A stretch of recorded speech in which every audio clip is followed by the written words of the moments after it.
ભરૂચમાં છેલ્લા ઘણા સમયથી બિસ્માર રોડ રસ્તા અને જંબુસર બાયપાસ બ્રિજ નીચે ફેલાયેલી ગંદકીથી સ્થાનિક રહીશો અને વાહન ચાલકો ત્રાહિમામ પોકારી ઉઠ્યા છે। જંબુસર ચોકડી પર બ્રિજનું નિર્માણ તો કરવામાં આવ્યું છે, પરંતુ તેની નીચેની સ્થિતિ દયનીય બની છે।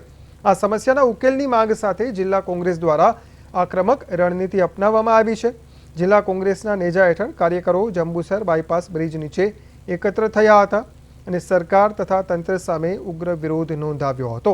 આ દરમિયાન કોંગ્રેસના કાર્યકરોએ રોડ પર બેસી ચક્કાજામ કર્યો હતો, વાહન વ્યવહાર ખોરવાયો હતો। શહેર કોંગ્રેસ પ્રમુખ સલીમ અમદાવાદીએ તંત્રની ઘોર બેદરકારી સામે પ્રહાર કર્યા। કોંગ્રેસે ચીમકી ઉચ્ચારી છે કે જો વહેલી તકે રોડ રસ્તાનું સમારકામ કરવામાં નહીં આવે અને સ્વચ્છતાની જાળવણી નહીં થાય તો આગામી દિવસોમાં આંદોલન વધુ ઉગ્ર બનાવવામાં આવશે।